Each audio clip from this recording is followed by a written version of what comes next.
6h, 9h. Europe 1 matin. Vous êtes bien sur Europe 1, il est 8h14. La grande interview ce matin avec Hervé Morin. Bonjour. Président de la région Normandie, merci d'être avec nous dans le studio d'Europe 1 ce matin. Alors, la France essaye de mettre en scène une forme de riposte à la guerre des douanes déclarée par Donald Trump. Et la Normandie est en première ligne avec son cidre, son poiré, avec son calva, ses produits laitiers, son caoutchouc, sa pharmacie, sa cosmétique, l'aéronautique et l'automobile, sa chimie.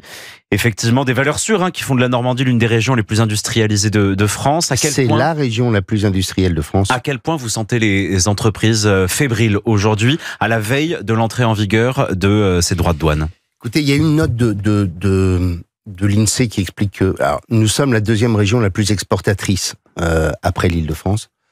Donc, on regarde ça de près.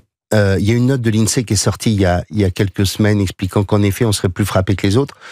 La note, elle est pas convaincante parce qu'elle parle du blé, mais le blé, en effet, ça part souvent du port de Rouen, puis après du port du Havre, mais ce blé, il vient de toute la France.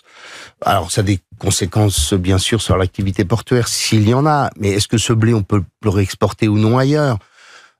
En même temps, on a des très gros investissements américains. On a une société comme Eastman qui a un projet sur le recyclage plastique, c'est plus d'1 milliard d'investissements sur le bord de Seine. On est juste, pour vous le sachiez, emmerdé, parce que c'est le mot, parce que la Commission européenne a changé les règles sur l'importation du plastique chinois, ce qui fait que il faut qu'on règle cette affaire-là. On a une autre société qui s'appelle Lubrizol, qui avait annoncé, qui est une société américaine, qui avait annoncé un plan social qui a renoncé il y a un mois et demi, compte tenu des incertitudes générées par Trump. Donc, je regarde cela, mais ce que je voudrais surtout dire, c'est que dans cette histoire, c'est un moment de révélation violent pour la France et pour l'Europe.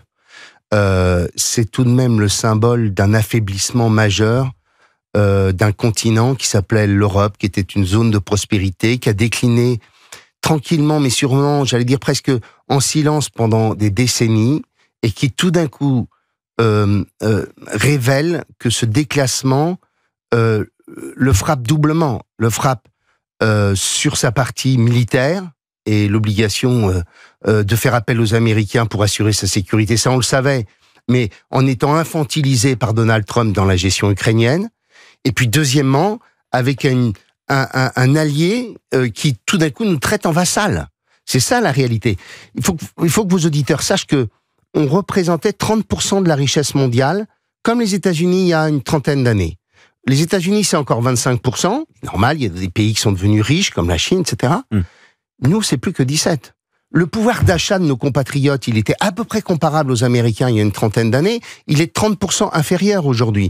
Et donc, la question centrale, c'est celle de se dire, est-ce qu'à un moment ou un autre, on va trouver, nous, politiques, les moyens de s'adresser aux Français en leur disant, ce peuple qui a été un peuple si innovant, si inventif, qui a tant de trésors, qui a été un peuple très travailleur, est-ce qu'on va trouver les clés du redressement? Est-ce qu'on va réussir à rassembler une partie du pays pour cela? C'est ça la vraie question. Ça veut dire que vous pensez qu'Emmanuel Macron est hypocrite quand il dit qu'on peut encore inverser les choses en concernant les accords? Mais c'est un bal de faux cul complet, cette histoire-là, pardon. Mais j'ai été dans un gouvernement pendant 3 ans et demi sous Nicolas Sarkozy. Ces décisions prises par la Commission européenne, c'est des décisions qui sont partagées avec les principaux États de l'Union. Von der Leyen, elle a dû être au téléphone plusieurs fois par jour avec Emmanuel Macron et peut-être avec le Premier ministre et avec les principaux pays de l'Union pour dire voilà où on en est, est-ce que ça vous va, est-ce que ça vous va pas, qu'est-ce qu'on peut tirer en plus? C'est comme ça que ça se passe. Alors, ça se fait dans la confidentialité des conversations entre chancelleries, si je puis dire.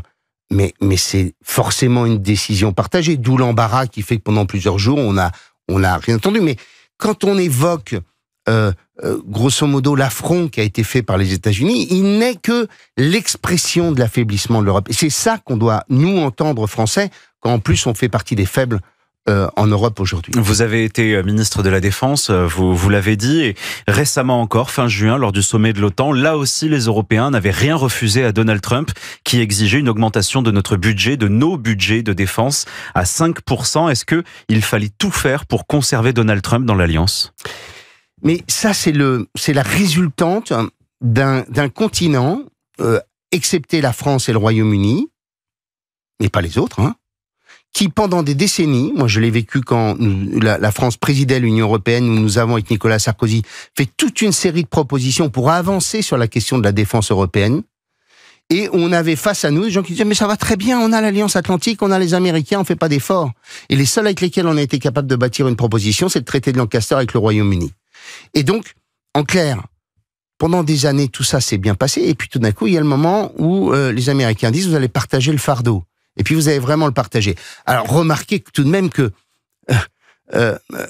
les Européens ont bâti un modèle d'influence qui était sur l'idée, nous, on va s'occuper du soft power, de la norme, de l'économie de marché régulée, on va bâtir un modèle sur lequel de respectueux du libre-échange, mais d'un libre-échange régulé, etc. Bon. Mais sauf qu'on n'en a même pas fait les efforts pour ça. Dire qu'on investit moins dans l'enseignement supérieur, moins dans la recherche, moins dans l'intelligence que les Américains, et qu'au bout du compte, les GAFAM, Microsoft, Apple, ils sont aux États-Unis. Donc on n'est pas bon sur le soft power, et on se prend une deuxième claque sur le hard power, c'est-à-dire sur la puissance militaire, où on n'a eu ni la volonté, ni engagé les crédits. Alors les 5% dont on parle, personne n'ira, hein. Ça c'est des chiffres qui d'ailleurs nous Français on est bien incapables d'aller à 5% compte tenu de l'état de la dette. Bon, on augmente le budget de la défense, ouais, en tout cas on l'a doublé depuis le début du premier quinquennat d'Emmanuel Macron. Oui, aujourd'hui on est quand même le 17e pays en matière de crédit militaire, hein. Faut pas se raconter non plus d'histoire. Et aujourd'hui on est face à quelque chose d'impressionnant, c'est que jusqu'alors on avait un dialogue où on considérait que le couple franco-allemand formait grosso modo le débat européen, et qu'aujourd'hui, il y a les Allemands qui sont la puissance économique et industrielle, et qui désormais vont être aussi sur le militaire, et qui ne parlent plus simplement avec la France. C'est ça aussi les conséquences de notre affaiblissement. C'est que la France est un des partenaires avec la Pologne, les Italiens, les Espagnols. Donc, en clair, les Allemands sont en train de prendre la main en Europe, à la fois sur l'aspect économique, c'est pas nouveau, mais aussi sur l'aspect militaire, avec un programme d'armement absolument gigantesque. Et en plus de ça, vous avez employé le mot d'effort, il va falloir en faire pour trouver des économies.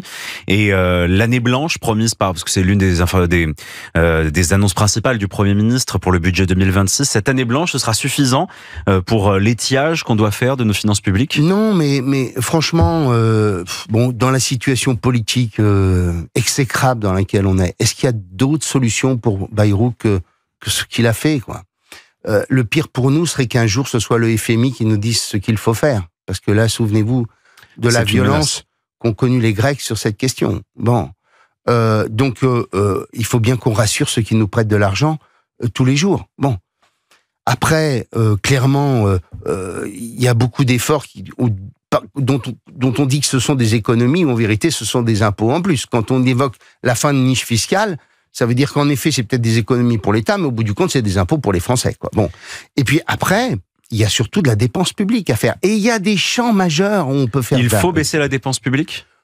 Oui, je veux dire, c'est pas. J'arrive pas à piger qu'on soit pas sur toute une série de sujets. J'en prends un ou deux. Est-ce qu'on a encore besoin de subventionner massivement l'éolien terrestre et le photovoltaïque ? Les panneaux photovoltaïques, on les achète en Chine. L'éolien terrestre, les pales viennent pour l'essentiel aussi des autres pays, et notamment de Chine. L'efficacité énergétique de l'éolien terrestre est faible. On continue, les Français ne veulent pas, ceux qui vivent à la campagne ne veulent pas avoir une éolienne au bout de leur jardin.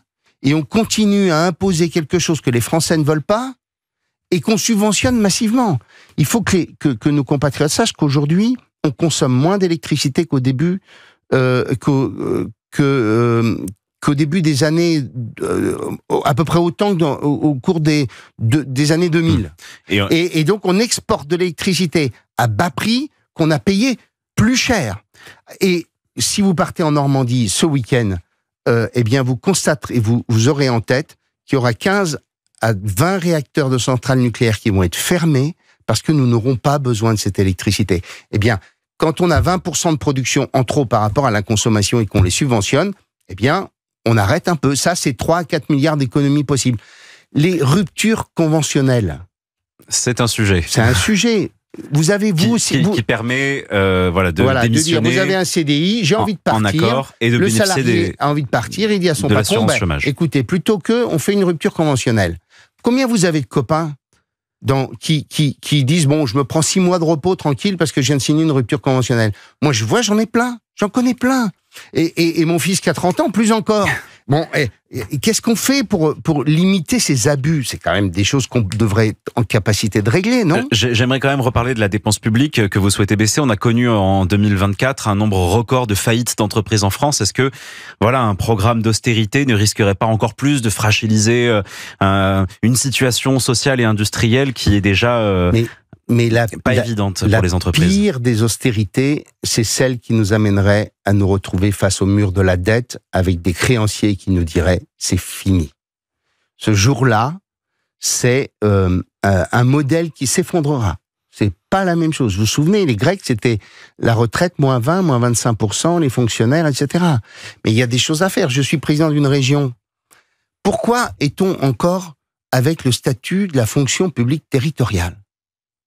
On me demande des efforts gigantesques, alors que j'ai besoin, au contraire, de souplesse. À quoi correspond le statut de la fonction publique territoriale quand, au bout du compte, en tant que collectivité régionale, j'ai des agents qui sont à la fois en charge de l'entretien des lycées, de la restauration, j'ai des collaborateurs qui s'occupent de développement économique, de la formation des stagiaires, des stagiaires de la formation professionnelle, etc. C'est à peu près 2 millions de personnes en France, c'est ça. Il faudrait plutôt le droit commun pour. Bien sûr qu'il faudrait le droit commun, parce que en plus de ça, les jeunes générations veulent même pas du statut de la fonction publique. Et que moi, quand j'ai besoin d'embaucher quelqu'un, comme à la SNCF par exemple, quand j'ai besoin d'embaucher quelqu'un qui a des compétences particulières, j'ai le plus grand mal parce que ma grille indiciaire rend la vie difficile.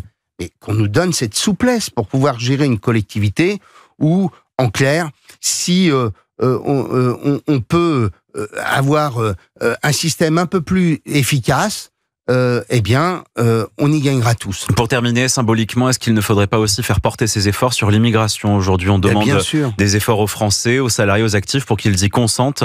Est-ce qu'il faudrait aussi réduire, même si ça pèse peu finalement dans le budget? On parle par exemple, l'AME de 2 milliards. Mais ça ne fait aucun doute.